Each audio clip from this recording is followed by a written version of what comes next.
Hello everyone. आज हम discuss करने वाले हैं आरआरबी पीओ एग्ज़ाम को टारगेट करते हुए प्रैक्टिस मॉक नंबर 3। तो पहले हम चेक कर लेते हैं आज के मॉक में हम क्या क्या डिस्कस करने वाले हैं। तो पहले आपके पास एक डीआई है, उसके बाद हमारे पास 5 रॉन्ग नंबर से ये हमें बताना है कौन सा नंबर गलत होगा, जो थोड़ा सा टिपिकल होता है कंपेयर टू मिसिंग नंबर के। इसके बाद हमारे पास अर्थमेटिक है, जिसके अंदर partnership, time and work, average, mensuration and pipe and question है। अगेन हमारे पास 5 क्वेश्चन अप्रोक्सीमेशन के, जहां हमें लगभग वैल्यू याद करनी है।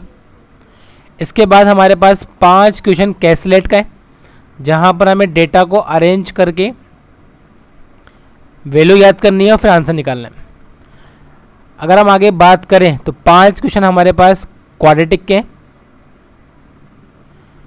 5 क्वेश्चन हमारे पास पाई चार्ट है, और लास्ट में हमारे पास compound interest, profit and loss, probability, time speed and distance और परसेंटेज है। तो हर क्वेश्चन के लिए आपको 30 सेकंड का टाइम मिलेगा, 30 से 35 सेकंड का। चलिए स्टार्ट करते हैं पहले क्वेश्चन से। एक डीआई आपको दी हुई है, जहां पर बोला गया आपको कि 5 कॉलेज हमारे पास, जहां पर 3 अलग अलग गेम खेल रहे हैं, हॉकी, फुटबॉल एंड क्रिकेट, और एक विद्यार्थी एक ही गेम खेलता है। जैसे अगर हम बात करें तो फुटबॉल वाला मान डिनोट कर रहा है आपका इस वैल्यू को, बैंक वाला स्पेस दिखा रहा है क्रिकेट को, और ये बचा हुआ किसका मान है आपके पास, हॉकी का। तो स्टार्ट करते हैं हम पहले क्वेश्चन से। पहला क्वेश्चन ये रहा, कॉलेज एल के हॉकी खेलने वाले 11 से ही 1/9% विद्यार्थी महिलाएं हैं। तो उसी कॉलेज के हॉकी खेलने वाले पुरुषों की संख्या कॉलेज एम और ओ के हॉकी खेलने वाले विद्यार्थियों के एवरेज का कितना परसेंटेज है।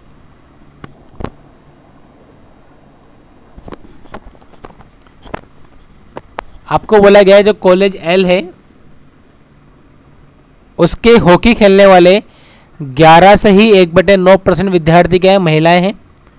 तो उसी कॉलेज के जो मेल है उसका हमें परसेंटेज निकालना है कॉलेज एम और ओ के हॉकी खेलने वाले विद्यार्थियों के एवरेज से। कि पहले आप एल के मेल निकाल लीजिए जो लोग हॉकी खेलते हैं, और उसका परसेंटेज निकाल लेंगे हम एम और ओ के हॉकी खेलने वाले विद्यार्थियों के एवरेज से, कि क्या आंसर इसका आने वाला है परसेंटेज के अंदर।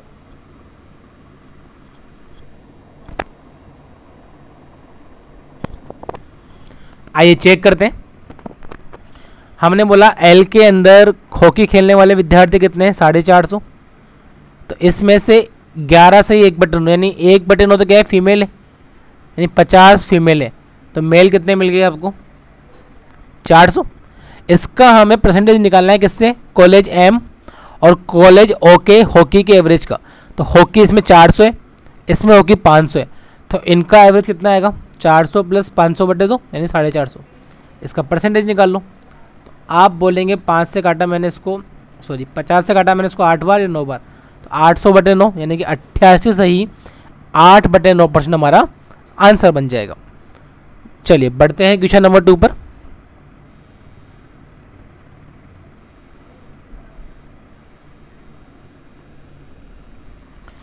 कॉलेज एन के क्रिकेट खेलने वाले 14 से ही 2/7% विद्यार्थी क्रिकेट खेलना छोड़ देते हैं और उसी कॉलेज में फुटबॉल खेलना शुरू करते हैं। तो कॉलेज एम और एन में मिलाकर फुटबॉल खेलने वाले विद्यार्थियों की संख्या का कॉलेज के और एन में मिलाकर क्रिकेट खेलने वालों से अनुपात ज्ञात करना है आपको।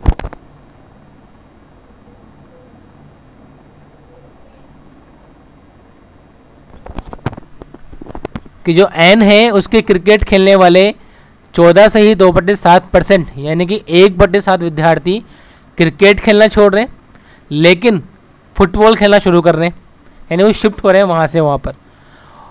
तो हमें बताना है जो एम और एन में मिलाकर फुटबॉल खेलने वाले विद्यार्थी हैं उसका के और एन से मिलाकर जो क्रिकेट खेलते हैं अनुपात कितना होगा।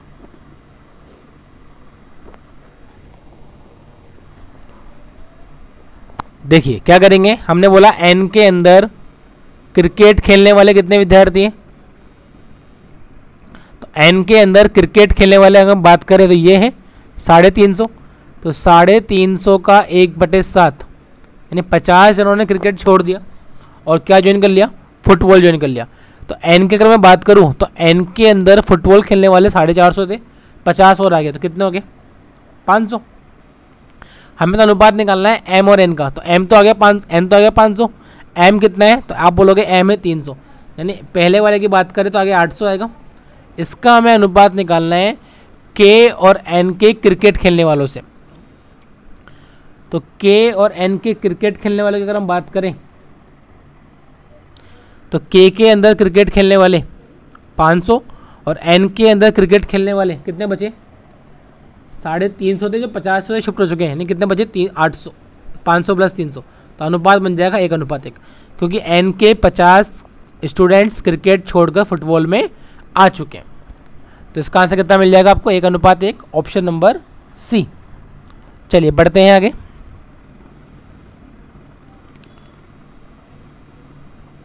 कॉलेज के एल और ओ के हॉकी खेलने वाले विद्यार्थियों की औसत संख्या कॉलेज के एल और एम के फुटबॉल खेलने वाले विद्यार्थियों के एवरेज से कितना ज़्यादा है।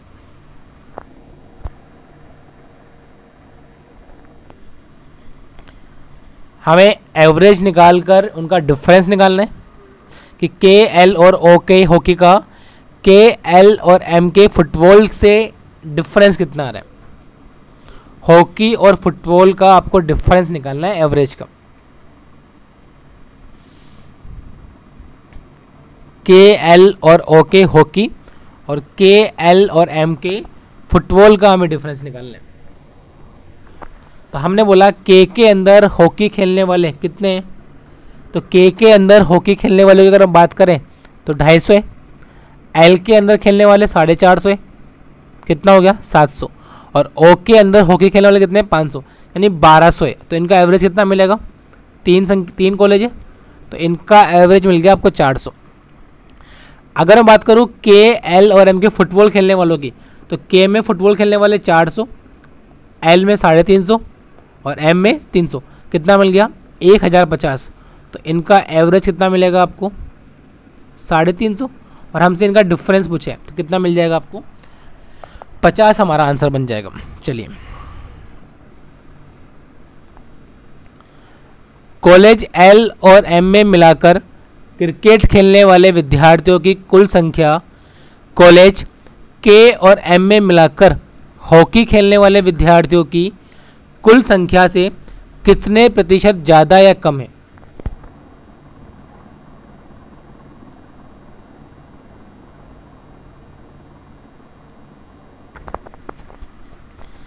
एल और एम के तो क्रिकेट खेलने वाले कुल और के और एम के हॉकी खेलने वाले कुल, हमें बताना है कितने % ज़्यादा है या कितने % कम है।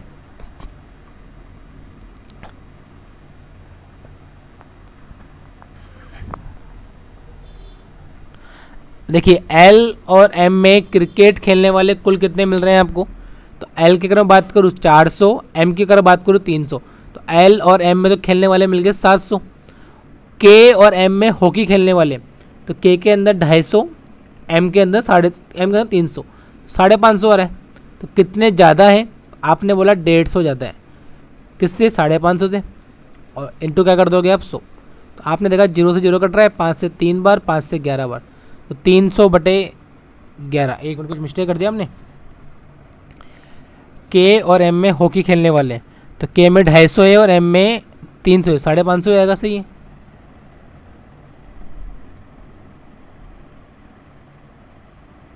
हॉकी खेलने वाले ना, सॉरी हॉकी खेलने वाले तो एम में 400 है, तो ये मिलेगा 650। तो डिफरेंस आ जाएगा हमारे पास, एक मिनट थोड़ा मिस्टेक कर दिया हमने, इसको फुटबॉल को ले लिया हमने। तो 50 ज़्यादा है 650 में, इंटू 100, तो 1/13 यानी कि 7 से ही 9/13% हमारा आंसर हो जाएगा। चलिए बढ़ते हैं इस DI के लास्ट क्वेश्चन की तरफ। 2015 में कॉलेज के विद्यार्थियों की कुल संख्या वर्ष 2014 की तुलना में 20% बढ़ जाती है।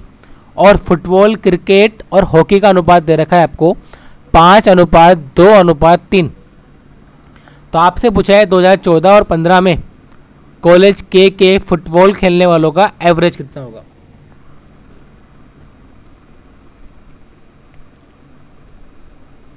हमें एवरेज निकालना है 14 और 15 का कॉलेज के फुटबॉल का।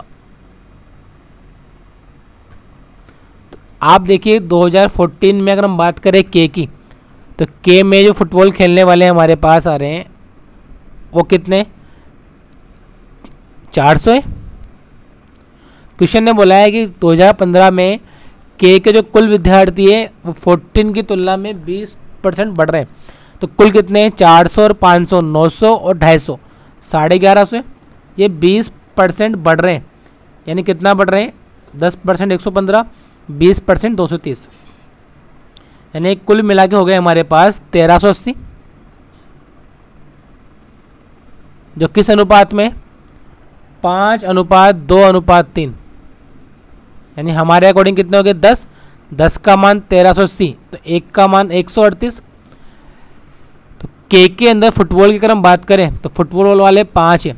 अगर 1 का मान 138 तो 5 का मान ये मिल जाएगा, कितना आएगा देखो, 690 मिल जाएगा। और हमसे पूछा है इन दोनों का एवरेज कितना होगा, तो 1090 का आधा 545 हमारा आंसर बन जाएगा। चलिए अब बढ़ते हैं हम रॉन्ग नंबर सीरीज के ऊपर। एक आपको सीरीज दी हुई है, हमें बताना है इसमें रॉन्ग नंबर कौन सा है। 84, 97, 114, 133, 156 एंड 187, इसमें से एक नंबर आपका रॉन्ग है। वो रॉन्ग नंबर हमको आइडेंटिफाई करना है कि कौन सा नंबर गलत है। 84 के बाद 97, 114, 133, 156, 187। देखिए नंबरों का जब हमने डिफरेंस निकाला तो इन दोनों का डिफरेंस कितना मिल रहा है आपको, 13, इन दोनों का डिफरेंस 17, इन दोनों का डिफरेंस 19, इन दोनों का डिफरेंस 21 और इन दोनों का डिफरेंस ऐसा मिल रहा है आपको। देखिए 13 prime number, 17 prime number, 21 19 prime number, लेकिन 21 प्राइम नंबर नहीं है।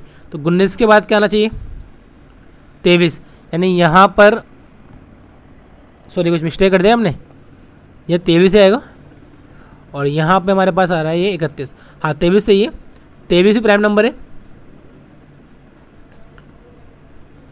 तो 23 के बाद 29 आना चाहिए था, यहाँ पर 31 आ रहा है, यानी आपका जो नंबर है वो 185 बनता है इसकी जगह पे। तो रॉन्ग नंबर कौन सा मिल जाएगा आपको, 187 गलत नंबर है हमारे पास, है ना। सारे प्राइम नंबर होने चाहिए थे।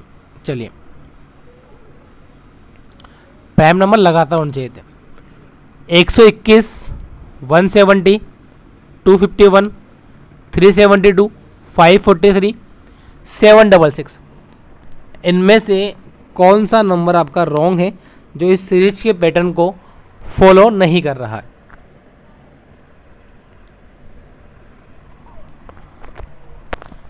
एक 121 के बाद बन रहा है आपका 170, फिर बन रहा है आपका 251, 372, 543 एंड 766।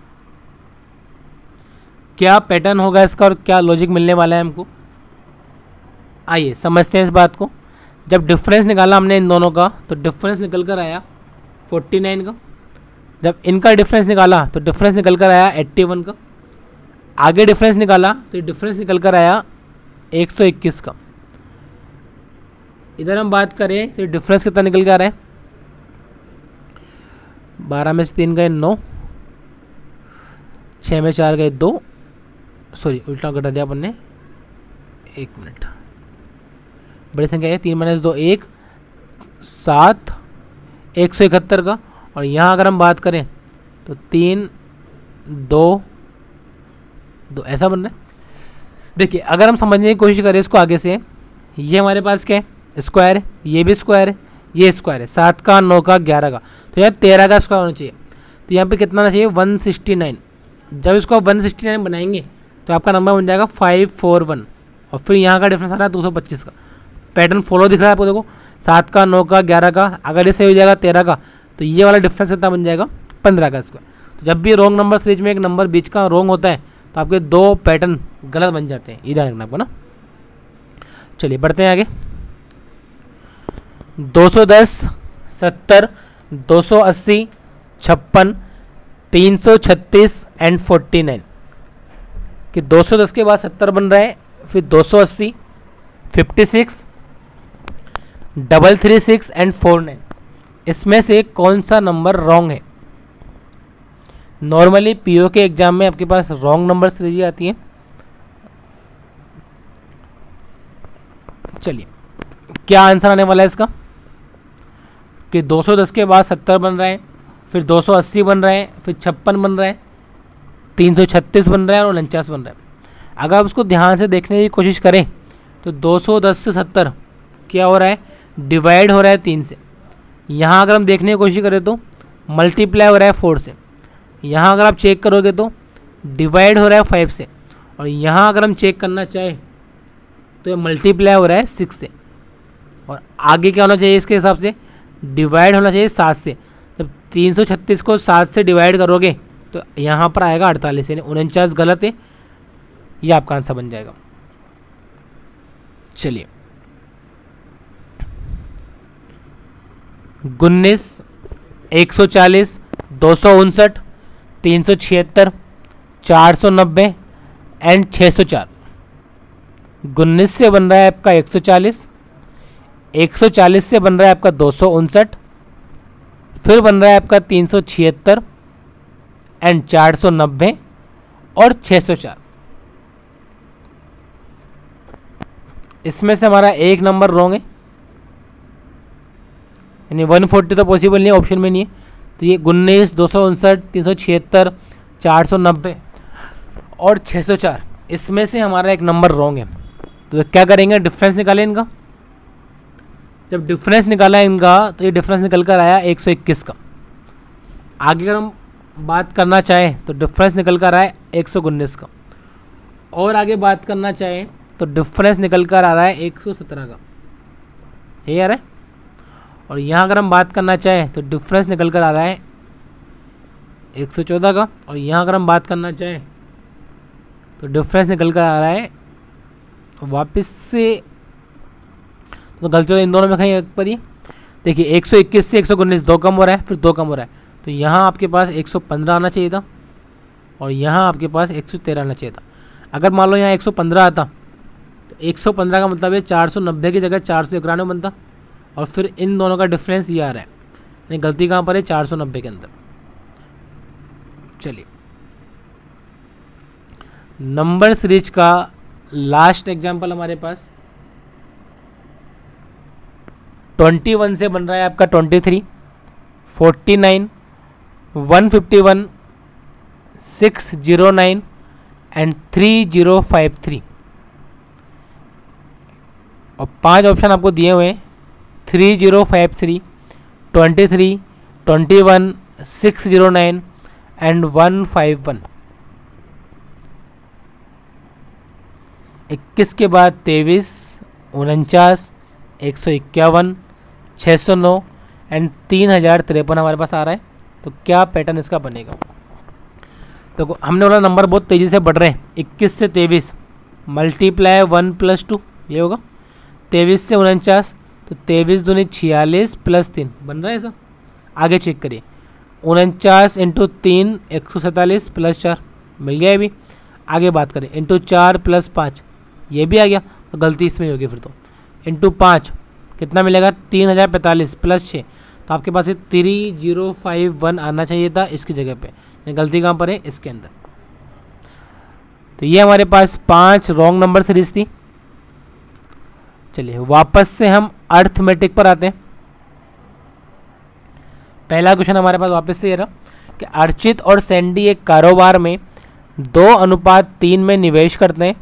निवेश का जो समय है उसका अनुपात दे रखा है 4:5। सैंडी और अर्चित के जो लाभों का अंतर है वो 420 रुपये का है। तो हमें कुल लाभ बताना है।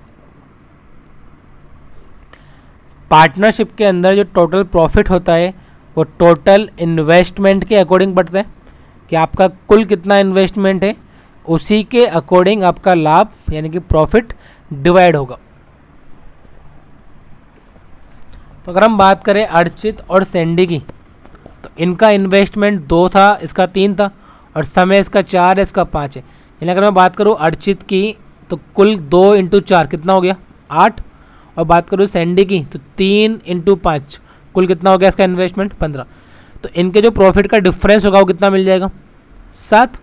क्वेश्चन के अकॉर्डिंग कितना है 420, तो एक का मान 60। क्या पूछा है कुल प्रॉफिट कितना हुआ, तो 15 और 8 23 को मल्टीप्लाई कर दो 60 से, तो 6 × 18 कैरी 1 1380 आपका आंसर बन जाएगा। चलिए पाइप एंड क्वेश्चन का क्वेश्चन हमारे पास, नल X एक टंकी को 12 मिनट में भर सकता है, नल Y उसी टंकी को 15 मिनट में भर सकता है, दोनों भर रहे हैं, और जो जेड है उस टंकी को 10 मिनट में खाली कर सकता है। यदि X और Y को खोला जाए और 6 मिनट के बाद जेड को भी खोला जाए तो टंकी को भरने में कुल समय कितना लगेगा। X और Y टंकी को भर रहे हैं जबकि जेड आपका टंकी खाली कर रहा है। हम XY को स्टार्टिंग में खोल रहे हैं और जेड को खोलेंगे हम 6 मिनट के बाद। आइए चेक करते हैं इसको। मैंने बोला 12 में भर रहा है, ये 15 में भर रहा है, ये 10 में खाली कर रहा है। कुल काम कितना मान लिया आपने 60 मान लिया। ये 5 भरेगा, ये 4 भरेगा, ये 6 खाली करेगा, ऐसे होगा। ये दोनों काम कर रहे हैं 6 मिनट तक, तो एक में कितना भरा 9, तो 6 में कितना भर देंगे 54। इसके बाद ये भी काम करेगा तो कुल मिला के काम कितना होगा, ये 9 भरेंगे 6 निकालेगा, यानी केवल 3 भराव में आएगा। हमें 60 भरना था, 54 भर चुका है, कितना बचा 6। ये कितना भरेंगे अब 3, तो 2 मिनट और लगेंगे, तो 6 पहले लगे 2 अब लगे, समय कितना बन जाएगा आपका 8 मिनट। कि वो लोग 6 मिनट तक भर लेते हैं, तो 6 नाम 54, 6 बचा हुआ है, अब भराव में आएगा 3, तो 2 मिनट लग जाएंगे। चलिए बढ़ते हैं आगे। हमारे पास अब क्वेश्चन है एज का। अभिषेक की आयु आयुष की आयु का 3/4 है। आयुष की आयु उसके 2 पुत्रों की औसत आयु से 11 वर्ष ज़्यादा है, जिनकी कुल आयु यानी पुत्रों की कुल आयु दे रखी 50 साल। तो आयुष कितनी बन जाएगी 50 का एवरेज और उससे 11 ज़्यादा। तो हमें बताना है अभिषेक और आयुष का आयु का अंतर कितना होगा। अभिषेक और आयुष की आयु का अंतर कितना होगा। सिंपल सा क्वेश्चन आपके पास, कम टाइम में होना चाहिए। देखिए आपको बोला हुआ है आयुष की जो आयु है वो पुत्रों की औसत आयु से 11 वर्ष ज़्यादा है। पुत्रों का योग 50 साल है, 2 जने, तो एवरेज कितना आ गया 25। ये 25 से 11 ज़्यादा है, तो आयुष जो है वो कितने साल का हो गया 36 साल का। क्वेश्चन ने बोला है जो अभिषेक की आयु है वो आयुष की आयु का 3/4 है। तो हमसे पूछा है इनके आयु का डिफरेंस कितना होगा। आयुष की आयु 36 है, तो अभिषेक की कितनी होगी 3/4, तो 36 का 3/4 कितना मिल गया 27, और इन दोनों का डिफरेंस 9 साल हमारा आंसर बन जाएगा। चलिए मैंचुरेशन का क्वेश्चन है। फॉर्मूला अगर हमें याद होगा तो आसानी से इसका आंसर आ जाएगा कि बेलन और एक गोले की त्रिज्या समान है, यानी एक आपको एक सिलेंडर और स्पेयर का जो रेडियस है वो सेम है। बेलन की ऊंचाई और त्रिज्या का अनुपात 2:1 है। गोले का हमें आयतन दे रखा है 288 पाई सेंटीमीटर क्यूब, तो बेलन का हमें आयतन याद करना है। गोले की और बेलन की त्रिज्या आपको सेम दे रखी है। बेलन की हाइट और त्रिज्या का अनुपात दे रखा है हमको 2:1। गोले का आयतन दिया हुआ है, तो बेलन का आयतन निकालना है आपको। फॉर्मूला में बता देता हूँ आपको। जो गोले का आयतन होता है वो तो होता है 4/3 पाई आर क्यूब, ऐसा बोल दें। और जो बेलन का आयतन होता है वो होता है पाई r²h। मैंने आर दोनों अलग माने, ये बेलन के लिए स्मॉल आर और गोले के लिए कैपिटल आर। देखिए क्या बोला है हमें, गोले का आयतन दे रखा है आपको, पहली बात तो 288 पाई। तो मैंने बोला गोले का आयतन होता है 4/3 पाई आर क्यूब होता है जिसका मान 288 पाई है। पाई से पाई कट गया, 4 से कट रहा है 72 बार, 72 जब 3 से मल्टीप्लाई होगा यानी बन जाएगा 216 आर क्यूब का मान। तो आर का मान कितना मिल जाएगा आपको 6। ये हमारे पास रेडियस आ गई। अगर हम बात करें, अगर ये रेडियस है तो दोनों की रेडियस सेम है, यानी यहाँ भी रेडियस कितनी बन जाएगी 6। और अगर रेडियस 6 तो बेलन की हाइट और रेडियस 2:1 में, यानी रेडियस 6 तो बेलन की हाइट कितनी बन जाएगी आपके पास 12। ये बन जाएगा, बस फॉर्मूला लगा दो तो क्या आएगा। बेलन का जो आयतन होता है वो होता है pi r square h. Pi r square 6 का स्क्वायर 36 और एच का मतलब 12। तो ये हमारा आंसर बन जाएगा 12 × 72 432 पाई हमारा आंसर हो जाएगा। बस फॉर्मूला याद करना था हमको, उसके अकॉर्डिंग इजी था। चलिए अगेन टाइम एंड वर्क का क्वेश्चन हमारे पास। 8 पुरुष एक काम को 4 दिन में कर सकते हैं, 6 महिलाएं इसी काम को 6 दिन में कर सकती हैं। 4 पुरुष और 6 महिलाएं काम को शुरू करते हैं, केवल 2 दिन काम करते हैं और शेष काम को 1 दिन में पूरा करने के लिए हमें कितनी महिलाओं की आवश्यकता होगी, यह हमें बताना है। 8 पुरुष है जो एक काम को 4 दिन में कर सकते हैं, 6 महिलाएं इसी काम को 6 दिन में कर सकती हैं। 4 पुरुष और 6 महिलाएं काम शुरू करते हैं लेकिन केवल 2 दिन काम करते हैं, तो बचे हुए काम को पूरा करने के लिए कितने महिलाओं की आवश्यकता होगी।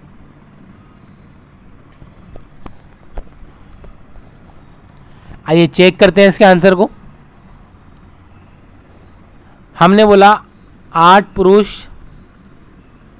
काम करते हैं 4 दिन में, 6 महिलाएं काम करती है 6 दिन में, ऐसा मान ले। तो कुल काम कितना मान लिया आपने, 4 और 6 का एलसीएम 12 मान ले कि कुल काम 12 है। चलो 12 की जगह 24 मान लो ताकि थोड़ा सा काटा पिटी में आसान हो जाएगी। ये 4 दिन में 24 काम कर रहे हैं तो 1 दिन में 6 काम करेंगे।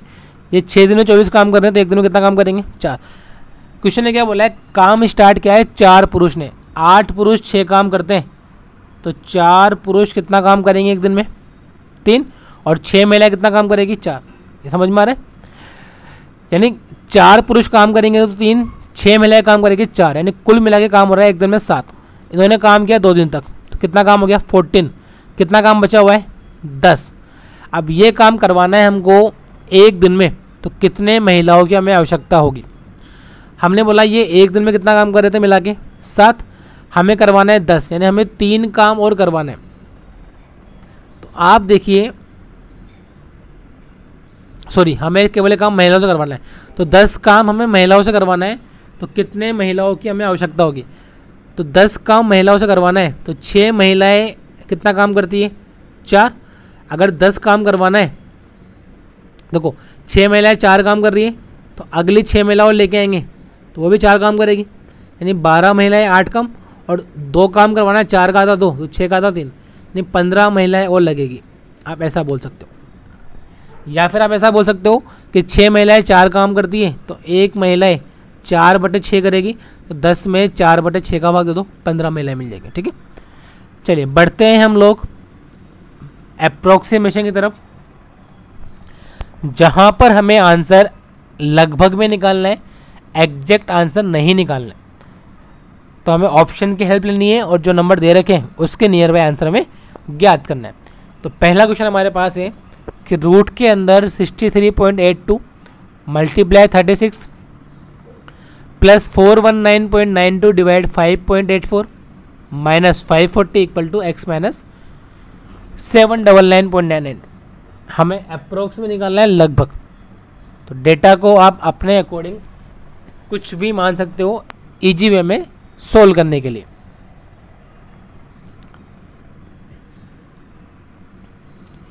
देखिए क्या करेंगे, इसको मैं 64 मान लूँ, इसको 36 मान लूँ।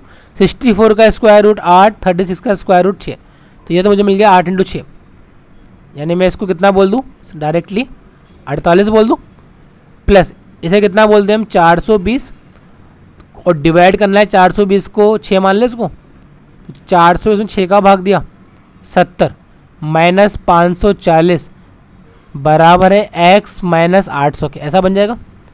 ये इधर आएगा तो किसका हो जाएगा, प्लस का। ये बनेगा तो 800 माइनस 540 कितना बनेगा।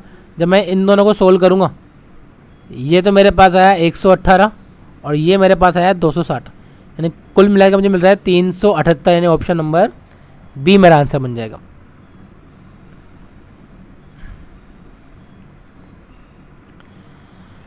$16.125 का 15.812% प्लस 1199.98 का x% बराबर 19.88 इंटू 121। ये वाला वैल्यू यहाँ पर ही ध्यान रखना। क्या आंसर आने वाला है इस वैल्यू का।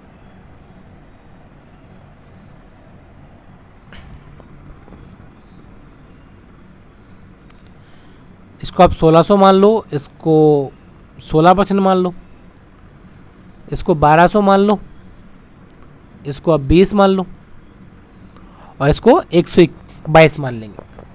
देखिए क्या करेंगे, मैंने बोला 1600 का 16%, यानी 2 जीरो से परसेंट कट जाएगा, 16 का स्क्वायर 256 यहाँ से मिलने वाला है, प्लस 1200 का x%, तो 2 जीरो से परसेंटेज कट गया 12। इसको अगर मैंने 20 माना तो ये 20 इंटू 122, जिसको मैं कितना बोल सकता हूँ, 12x है ना, ये बन जाएगा 2440 बन जाएगा। इसको माइनस कर दो 256 को इसके अंदर से, 4 8 और कितना बचेगा, और इसमें 12 का भाग दे दो, तो आप बोलेंगे इसको भाग देने पर 182, यानी ऑप्शन नंबर ए हमारा आंसर बन जाएगा। चलिए 7.98 का क्यूब प्लस 14.88 का स्क्वायर माइनस 12.01 का square equal to x minus 1219.812 minus 1749.98।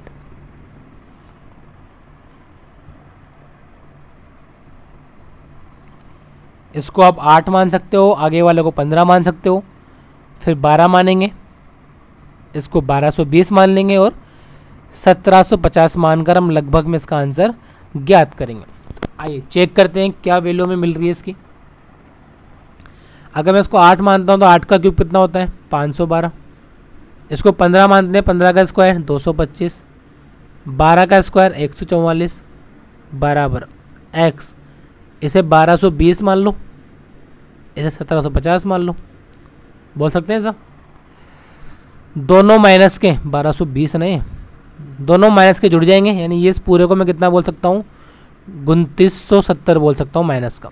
जो इधर आएगा तो किसका हो जाएगा, प्लस का। तो देखिए मैं इसको तो प्लस कर दूँ, कितना आएगा 2900 प्लस 500 3400 प्लस 200 3600 माइनस 100, तो 3500, तो ये मिल गया आपको, ठीक है। प्लस 70 और 12 82 प्लस 25 87 97 107 माइनस 44 63, तो ये हमारा आंसर है 63563।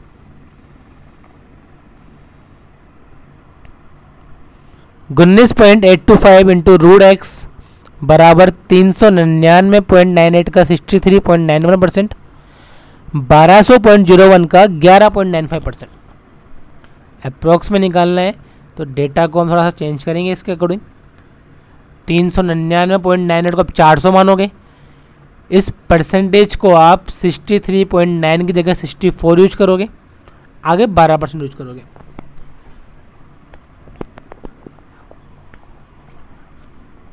देखिए क्या करेंगे हम, हमने बोला इसको 20 मान लो, तो 20 इंटू रूट एक्स यही मिलेगा। वैसे तो आंसर हमारा अप्रॉक्स में निकालना है, स्क्वायर आएगा 400 दिख रहा है, लेकिन लगभग में निकालना है, इसलिए हम इसको टिक नहीं कर सकते।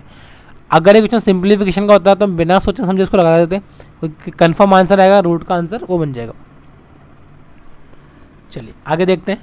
400 का 64%, 2 जीरो से परसेंटेज कट जाएगा, 64 इंटू 4 कितना होता है 256। 1200 का 12%, 2 जीरो से परसेंटेज कट जाएगा, 12 का स्क्वायर 144, ये मुझे मिल रहा है 400। इस 20 का भाग दिया कितना मिलेगा 20। तो रूट एक्स का मान 20 है तो एक्स का मान 20 का स्क्वायर 400 हमारा आंसर बन जाएगा। चलिए सिंप्लीफिकेशन यानी अप्रोक्सीमेशन के लास्ट एग्जाम्पल की तरफ।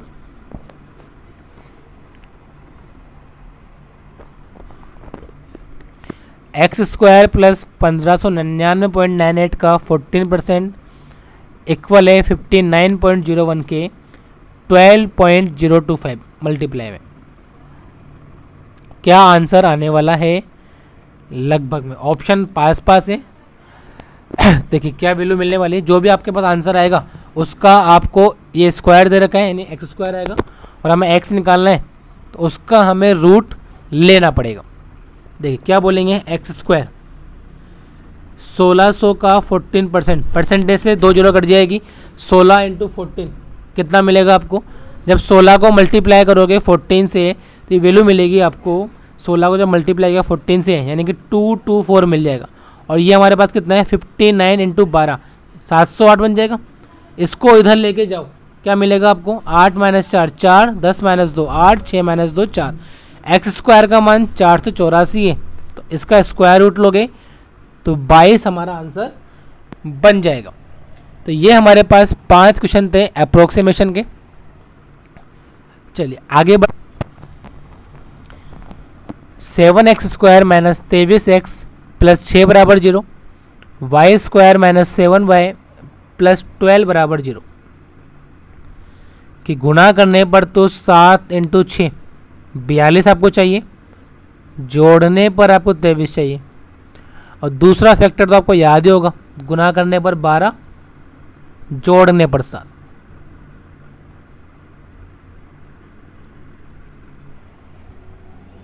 देखिए गुणा करने पर 42 जोड़ने पे 23 तो आपने बोला 21 और 2 बन जाएगा।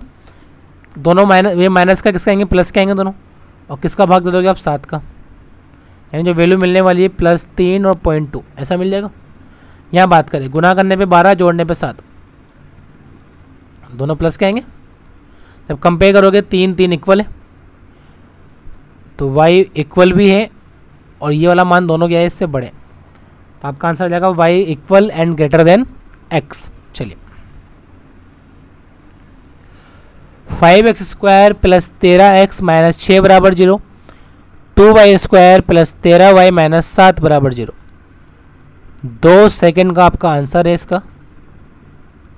हाँ क्या लगाएंगे सी एन डी। जब भी आपके पास कांस्टेंट के पहले माइनस हो तो ये माइनस का डिनोट कर रहा है, एक वैल्यू प्लस की आएगी एक वैल्यू माइनस की आएगी। यहाँ पर भी एक वैल्यू प्लस की आएगी एक माइनस की आएगी, तो ये प्लस वाला मान हमेशा इससे बड़ा होगा यानी x दिख रहा है बड़ा है y से, और ये प्लस वाला मान इससे बड़ा होगा यानी y बड़ा दिख रहा है x से। और जब भी ऐसा होता है तो आंसर क्या बनता है आपका सी एन डी। चलिए 4x प्लस 3y बराबर 4 एंड 6x प्लस 5y बराबर 8।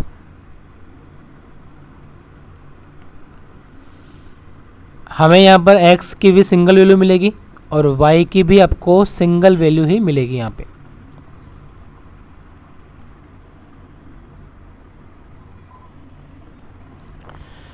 दोनों इक्वेशन को सिमिलर करके x का मान निकालना पड़ेगा और फिर उसको पुट करके y का मान निकालोगे, या y का निकाल लो उसको पुट करके x का मान निकाल लो। हमने बोला पहले हम क्या करते हैं, इस इक्वेशन को मल्टीप्लाई कर दो 3 से, एक मिनट, इसको मल्टीप्लाई कर दो 5 से, इसको मल्टीप्लाई कर दो 3 से, तो क्या मिलेगा आपको? जब 5 से मल्टीप्लाई करा तो 20x प्लस 15y बराबर 20, इसको 3 से मल्टीप्लाई किया 18x प्लस 15y बराबर 24 ऐसा मिलेगा। दोनों को माइनस कर दो कट जाएगा, 2x बराबर माइनस का 4 तो x बराबर -2। अगर x का मान -2 है तो यहाँ पुट करते हैं तो कितना मिलेगा माइनस का 8 प्लस 3y बराबर 4, तो 3y का मान मिल जाएगा 12, तो y की वैल्यू मिल जाएगी आपको 4। y पॉजिटिव है x नेगेटिव है तो आपका आंसर क्या बन जाएगा y बड़ा है x से। चलिए बढ़ते हैं लास्ट क्वेश्चन क्वाड्रेटिक इक्वेशन का।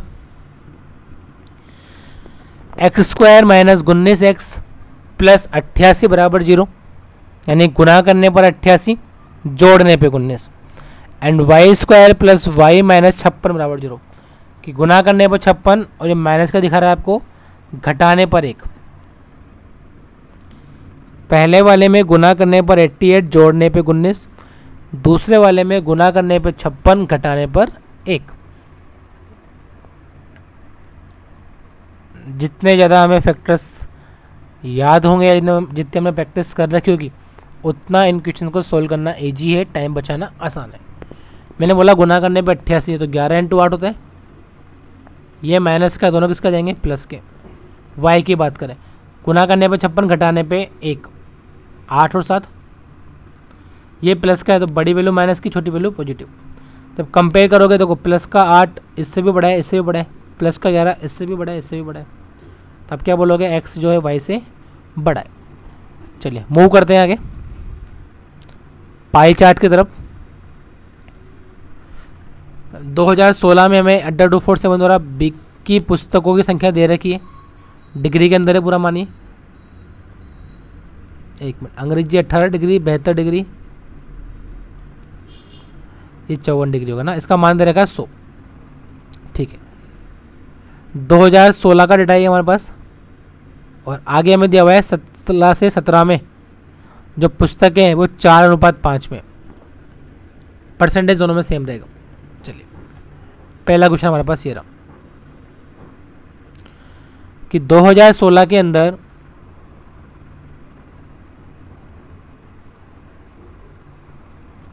गणित और तर्क शक्ति पुस्तकों की जो एक साथ बिक्री की कुल संख्या है वो 2017 में एसएससी 100 है, सब्जेक्ट का नाम है ना, और वर्णनात्मक पुस्तकों का कितना परसेंट है, हमें ये बताना है। परसेंटेज निकालना है हमको कि 2016 में, और ये भी दिया हुआ था 4:5 में, 16 का और 17 का, ये डेटा में दे रखा है। गणित और तर्क शक्ति पुस्तकों की एक साथ बिक्री, तो 16 में कितनी है? तो 36 डिग्री और ये 72 डिग्री, कुल कितना हो गया? 108 डिग्री। और 17 में एसएससी और वर्णनात्मक, 17 में कितना है? 54 और 36 कितना होता है? 90। तो ये एक्चुअल डेटा है इनका। हमें क्या बताना है? परसेंटेज बताना है इसका। तो मैंने बोला ये 4:5 में है। जो डेटा इसका है अगर वो 4 है तो 5 मिलेगा। तो मैं ऐसा कह सकता हूँ ये 5/4 होगा, कह सकते हैं ऐसा। तो अब ये कितना आएगा? ये 90 × 5/4। तो आप इसको सोल्व करेंगे। चलो मत करें इसको सोल्व, परसेंटेज निकालना है हमको। तो मैंने बोला 108 का निकालना है इससे, तो 90 × 5, ये 4 चल जाएगा ऊपर, और परसेंटेज के लिए आप 100 बोल दोगे। देखिए क्या होगा, 0 से 0 कट गया, 5 से 10 2 बार, 9 से 12 बार, 12 × 8, 96% हमारा आंसर बन जाएगा। हमने क्या बोला? मैथ्स और रीजनिंग 36 72 कितना हो गया? 108। और 17 में कितना आ रहा है? 54 + 36 90। 16 का जो 17 से अनुपात है वो 4:5 है, यानी अगर ये 1 होगा तो ये कितना बन जाएगा? 5/4। तो इसको मैंने 5/4 से मल्टीप्लाई कर दिया। परसेंटेज निकालना है इसका, इसके सापेक्ष, तो ये बन जाएगा। चलिए –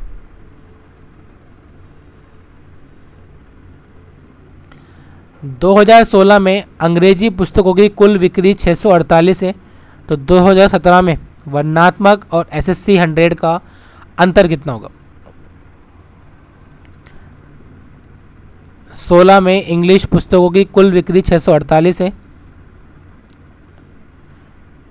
तो वर्णनात्मक और एसएससी 10 का अंतर कितना होगा 17 के अंदर? तो हम जानते हैं 16 का जो भी मान है और 17 का वो 4:5 में, यानी 16 का जो मान है अगर वो 1 होगा तो ये 5/4 होगा, कह सकते हैं सर? ठीक है। देखिए अब 16 में इंग्लिश कितनी है? 18 डिग्री। तो 18 डिग्री का जो मान दे रखा है वो 648 है। 17 की बात करें, 17 में इसका और इसका डिफरेंस कितने का आएगा? 18 डिग्री का आ रहा है, यानी 648 ही आएगा अंतर तो। लेकिन 5/4 है ना, ये इसको 5/4 कर दो। 4 से काटा आपने 162 × 5, 810 आपका आंसर बन जाएगा।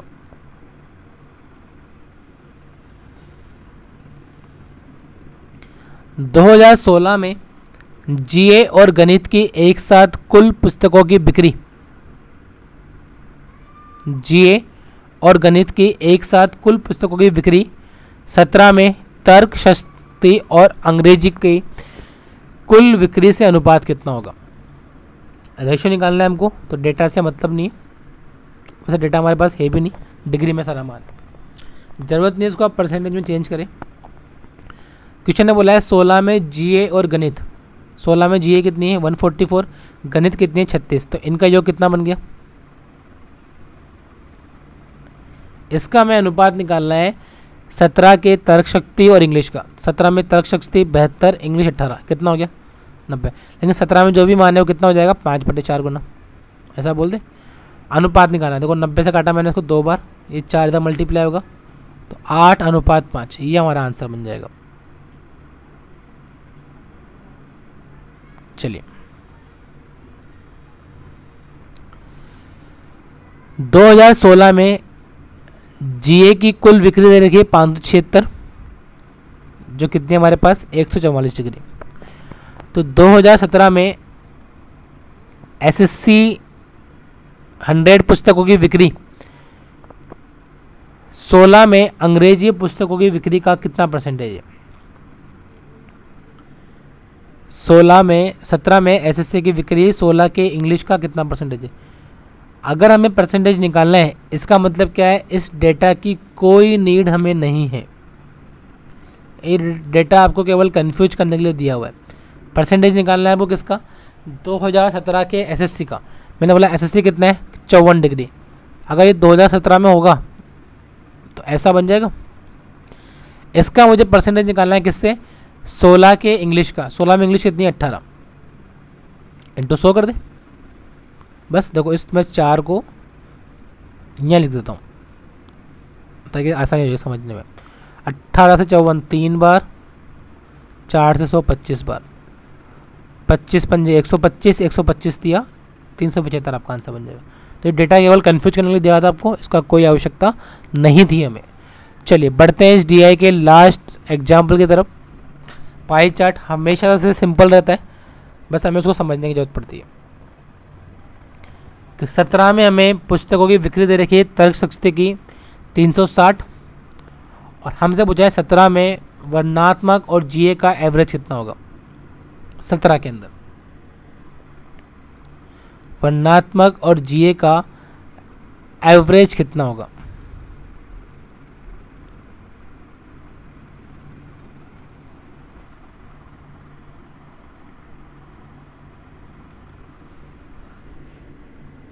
देखिए 17 के अंदर भी डेटा आपके पास सेम ही रहेगा, तो मैंने बोला 72 डिग्री का मान 17 के अंदर कितना दे रखा है आपको 360।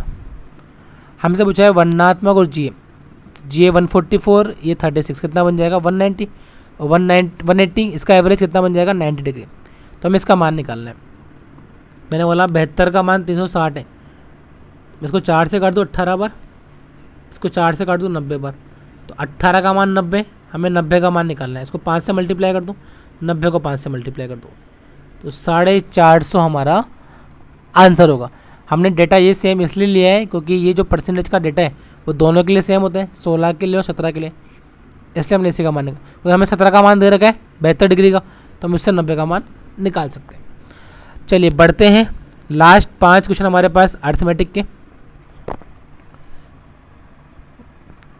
एक राशि 5% की दर पर 3 साल के लिए साधारण ब्याज पर दी गई, उस राशि पर प्राप्त साधारण ब्याज 180 रुपये।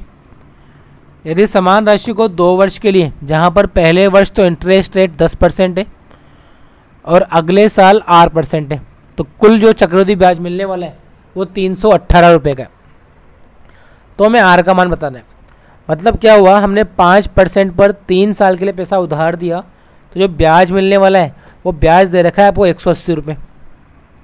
इससे हम क्या निकाल लेंगे, कुल प्रिंसिपल निकाल लेंगे। आगे हमको दिया गया है कि अगर हम उसको दिए वापस से 10% से, तो 2 वर्ष का सीआई जो मिलने वाला है, पहले पे 10% दूसरे पे आर, वो 318 है। तो आर का मान कितना होगा। हमने बोला 5% 3 साल में कितना हो गया 15%, यानी 15% का मान कितना आ रहा है 180। अगर 15 का मान 180 है तो 1 का मान कितना होगा 12। तो मैं ऐसा बोलूँगा, अगर 1 का मान 12 है तो क्या 10% का मान 120 नहीं है। कह सकते हो ऐसा। यानी कुल प्रिंसिपल जो आपका है वो तो 1200 रुपये हो गया 100%। पहले साल 10% था, यानी पहले साल जो ब्याज मिला वो 120 तो मिला। दूसरे साल इसका 8% मिला और कुल कितना मिल रहा है आपको ये 318। तो यहाँ कितना मिला आपको, तो आप बोलोगे 318 माइनस 120, 8 9 198 ये मिलेगा।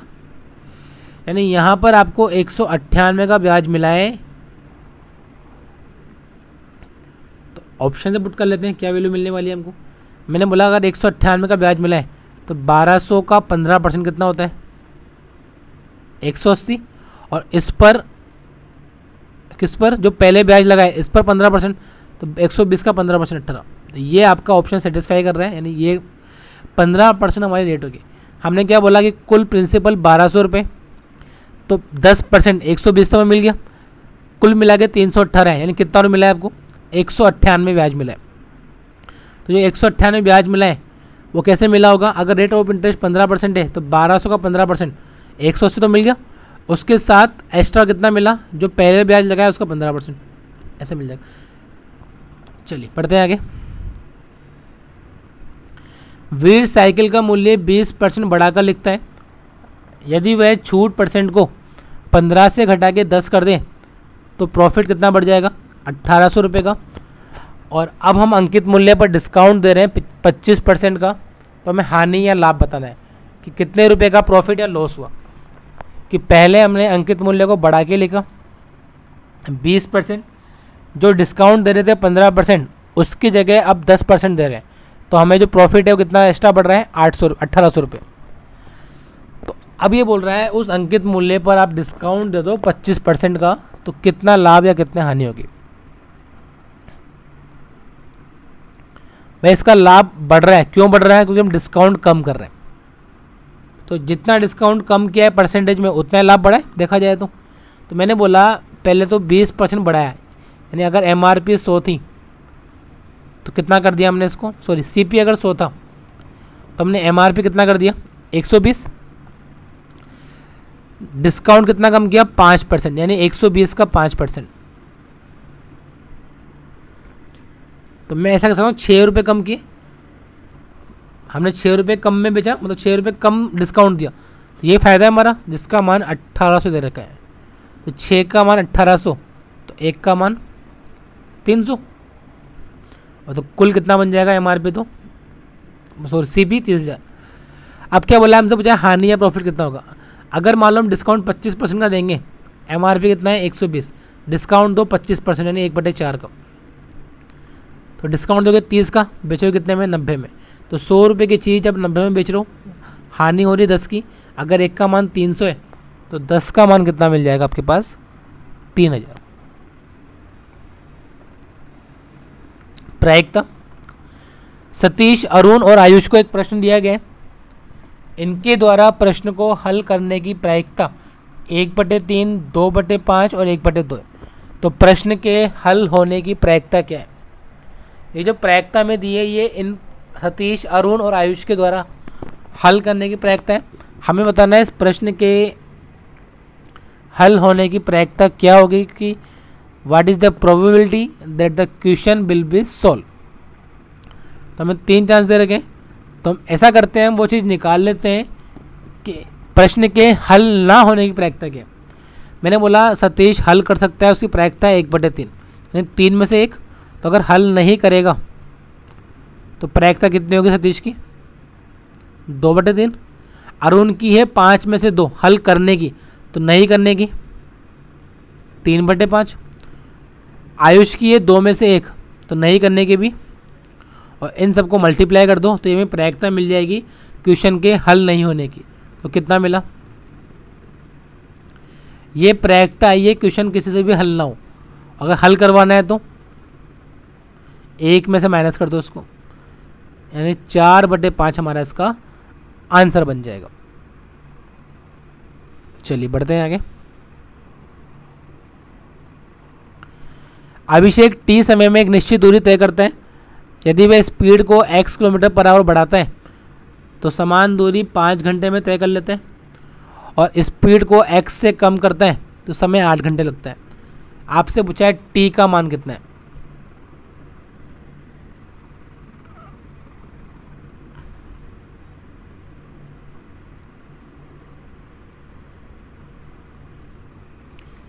कि t का मान कितना होगा।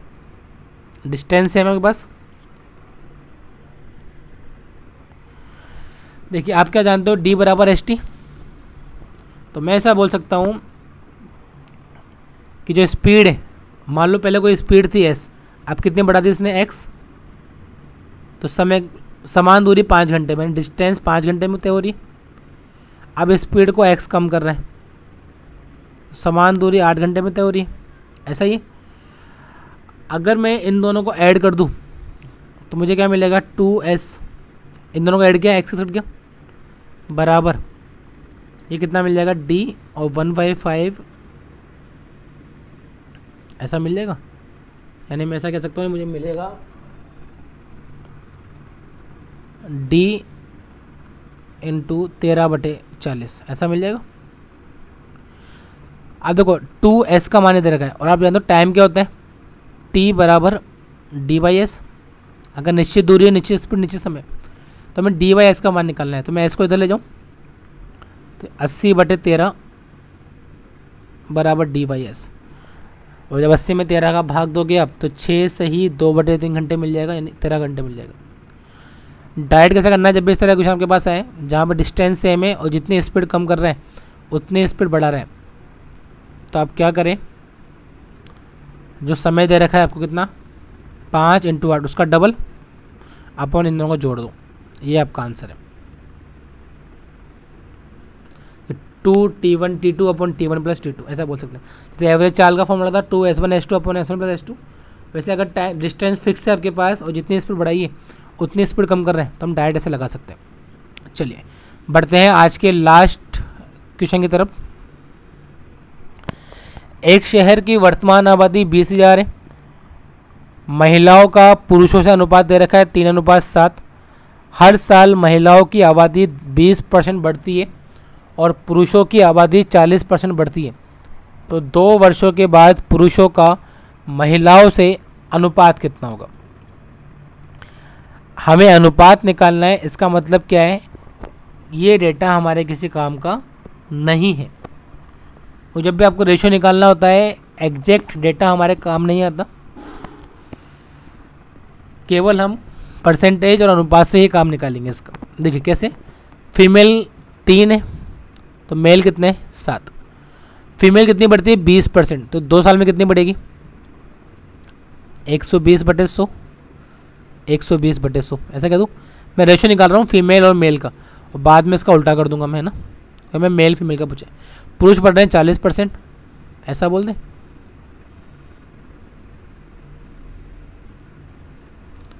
तो अनुपात निकालोगे, ये कट गया आपस में, ये 2 जीरो आपस में कट गई, कट रहे 2 से 7, ये भी 7, ये 6, ये भी 6। तो यहाँ तो मिलेगा 343 और यहाँ कितना मिलेगा 36, 36 थी 108। लेकिन हमें फीमेल और मेल का नहीं पूछा, मेल फीमेल का पूछा। उल्टा कर दो तो 343 आगे मिल जाएगा, 108 पीछे मिल जाएगा। ऑप्शन नंबर ए हमारा आंसर होगा, डी नहीं होगा, ऑप्शन नंबर ए होगा, क्योंकि हमसे उल्टा पूछा हुआ। तो ये हमारे पास 40 क्वेश्चन थे RRB PO के हिसाब से ना। आई होप आपको क्वेश्चन अच्छा लगा होगा। चलिए मिलते हैं नेक्स्ट पार्ट में। चलिए थैंक यू। एक हमारे पास कैसलेट है,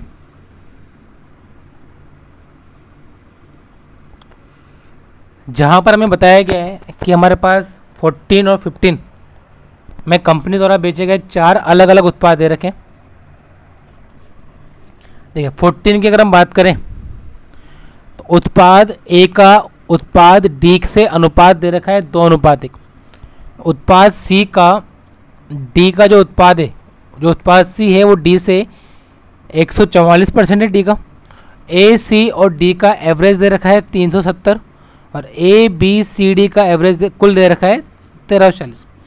ऐसा अगर हम बात करें 2015 की, तो हमें बताया गया है जो सी और डी का औसत है वो 475 है।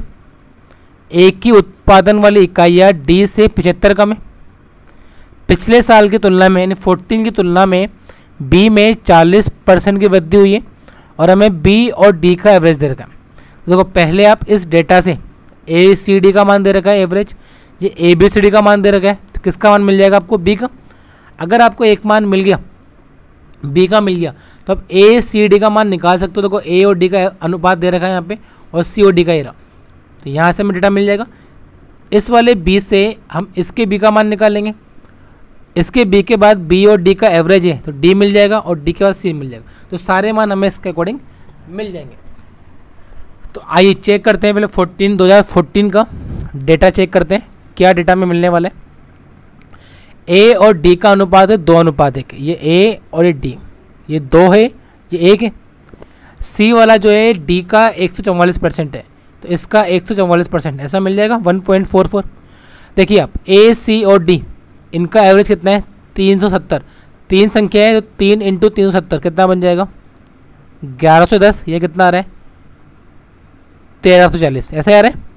तो पहली बात तो ये है कि ए सी और डी का जो योग है वो कितना बनना चाहिए? 1110। ये कितना बन रहा है? 4.44। इसका मान 1110, पॉइंट हटाया आपने 2 जीरो आएगी, इधर लगा दो बट्टे में। देखो 111 से 444 4 बार और 4 का भाग दोगे 1000 में तो 1000/4 कितना बनेगा? 125। इसका मतलब ये है कि डी का जो मान है वो तो आ गया 125। एक मिनट, डी का मान तो आ गया 125। बी वाले के मान की बात करें तो बी तो इन दोनों का डिफरेंस है, कितना आएगा? 230 मिल जाएगा बी का मान। देखिए आप बी का मान कितना मिल जाएगा? 230 मिल जाना चाहिए मेरे ख्याल से, है ना। ये बी मिल गया आपको 230। ऐसे अगर मैं बात करूँ ए की तो ए कितना मिलेगा मुझे?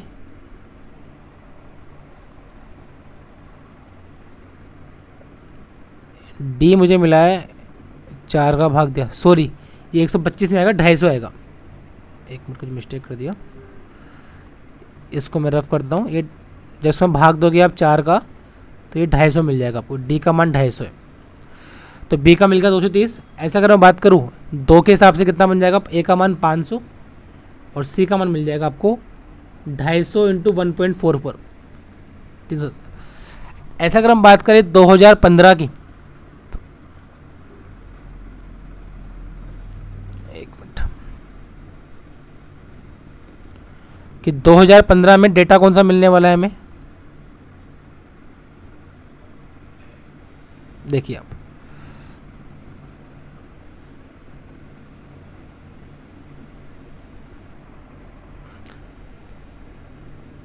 कि 2015 में सी और डी का एवरेज दे रखा है 475, यानी सी और डी मिला के कितना हो गए? 950। पिछले साल की तुलना में बी में 40% की वृद्धि हुई है तो बी कितना था यहाँ पे?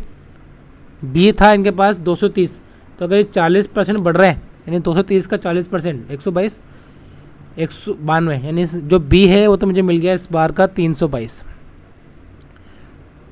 और बी और डी का योग दे रखा है एवरेज में 411, तो कुल कितना मिल जाएगा? बी और डी 822, तो यहाँ से आपको डी मिल गया 500। अगर डी 500 है तो सी कितना मिल जाएगा और ए कितना मिल जाएगा? 500 से 25 को। यानी अगर इस डेटा को हम अरेंज करें तो डेटा आपके पास इस फॉर्म में जम जाएगा पूरा। आइए अब इसके स्टार्ट करते हैं हम क्वेश्चन। पहला क्वेश्चन दे रखा है आपको 2015 में पिछले साल की तुलना में ए में कितने % का परिवर्तन आया, ये आपको बताना है। डेटा आपके सामने दे रखा है, इस डेटा को हमने अरेंज करके लिख लिया यहाँ पे। आपको बताना है ए की बिक्री में 15 के अंदर इसके अकॉर्डिंग कितने % का चेंजेस आया।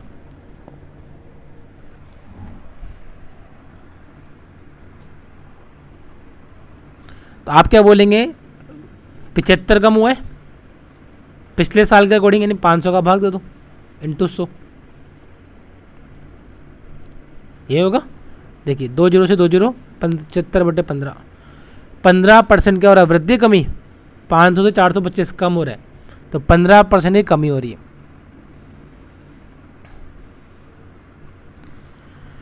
2014 में ए और डी को मिलाकर बिक्री इकाइयों का 2015 में सी और डी से अनुपात निकालना है। डेटा आपके सामने है। 14 का ए और डी को मिलाकर 15 के सी और डी का अनुपात निकालना है आपको। 14 का ए और डी और 15 का सी और डी का अनुपात। देखिए 14 का ए और डी कितना आएगा, 500 और 250, और 15 का सी और डी 5 से कट जाएगा, तो आपका जो आंसर है वो बन जाएगा 15:19।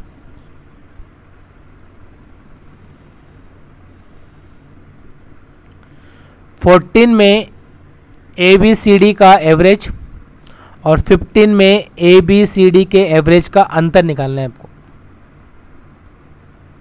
14 और 15 के एवरेज का डिफरेंस निकालना है हमें इनका, कि इनके एवरेज का डिफरेंस कितना आ रहा है।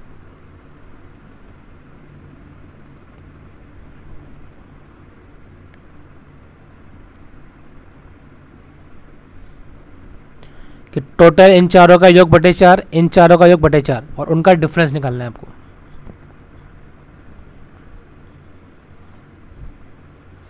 देखिए एक तरीका तो क्या है, चारों को जोड़ दो फटाफट से, 4 का भाग दे दो। दूसरा हम क्या कर सकते हैं, हमें एवरेज निकालना है इनके डिफरेंस का, तो हम पहले डिफरेंस निकाल लें और फिर 4 का भाग दे देंगे। देखो ये डिफरेंस कट गया आपस में, 0 हो गया। 250 और 450, यहाँ कितना बचेगा, 200। 360 322 कितना बचेगा यहाँ पे, 38। 200 230 कितना बचा, ऐसा बचेगा।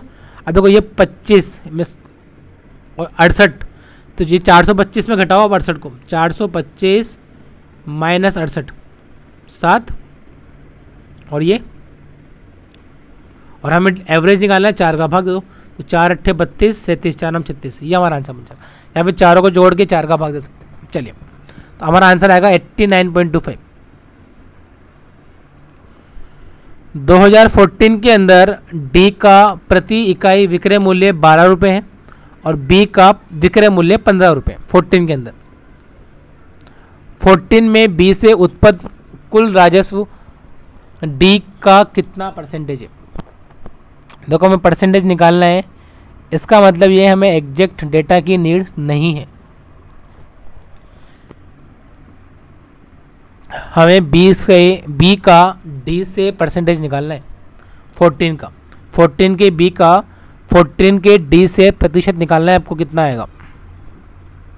तो आप बोलेंगे 2014 के अंदर बी का उत्पादन कितना है, 230 है और इसका प्राइस कितना है 15, और डी का उत्पादन 250 है, प्राइस कितना है 12। बस इसको ऐसे लिख लो और परसेंटेज निकालने के लिए 100 से मल्टीप्लाई कर देंगे। तो आप देखेंगे 0 से 0 कट गया, 5 से 3 बार, 5 से 5 बार, 3 से 12 4 बार, 5 चौक 20 से 100 5 बार, और 23 पंजे कितना होता है 115।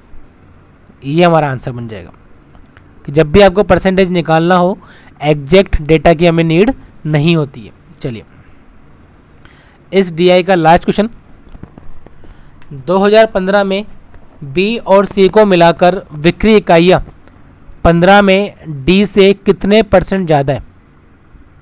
बी और सी को मिलाकर डी से कितने परसेंट ज़्यादा है।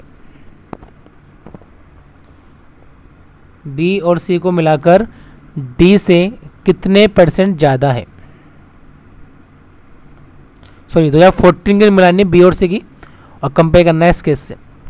14 की बी और सी की इकाइयाँ 15 के डी से कितने परसेंट ज़्यादा है। तो हमने बोला 14 के अंदर बी और सी मिला के कितना हो रहा है 590, डी में कितना है ये 500। कितना ज़्यादा दिख रहा है आपको, 90 ज़्यादा दिख रहा है किस में, 500 में, और इंटू क्या कर दोगे आप 100, 5 से काटेंगे कितना आ जाएगा 18% हमारा आंसर है। चलिए 5 क्वेश्चन हमारे पास क्वाड्रेटिक इक्वेशन के हैं। अगर x बड़ा है y से तो पहला ऑप्शन, x बड़ा और इक्वल है y से तो ऑप्शन नंबर 2, y बड़ा है तो ऑप्शन नंबर 3, बड़ा और इक्वल है तो ऑप्शन नंबर 4, और सी एंड डी है तो ऑप्शन नंबर 5। ये पहला क्वेश्चन हमारे पास। 6x² प्लस 7x प्लस 2 बराबर 0, 3y² प्लस 8y प्लस 5 बराबर 0। हमें बताना है किसकी वैल्यू बड़ी है और किसका मान छोटा है, यानी इनके बीच क्या रिलेशन आने वाला है, x बड़ा होगा या छोटा होगा, इक्वल होगा या फिर बड़ा, और सी एंड डी आपका जो आंसर आएगा। तो आप बोलेंगे हमें फैक्टर निकालने हैं, तो पहले वाले में गुना करने पर 12 जोड़ने पे 7, तो गुना करने पे 12 जोड़ने पे 7 ऐसा मिल जाएगा 4 और 3, और दोनों किसका जाएंगे माइनस के। यहाँ पे गुना करने पर 15 जोड़ने पे 8, तो क्या मिला आपको 5 और 3, और दोनों किसके आएंगे माइनस के। अब देखो हमें डिवाइड करना होता है इसको 6 से, इसको 3 से, ये होता है। तो आप देखेंगे ये वाली जो वैल्यू मुझे मिलने वाली है -0.66 -0.5, और यहाँ कितना मिलेगा -1.6 -1। तो माइनस में जो वैल्यू छोटी होती है वो बड़ी होती है, यानी यहाँ से हम बोल पाएंगे जो x है वो क्या है बड़ा है y से। ये हमारा आंसर बन जाएगा।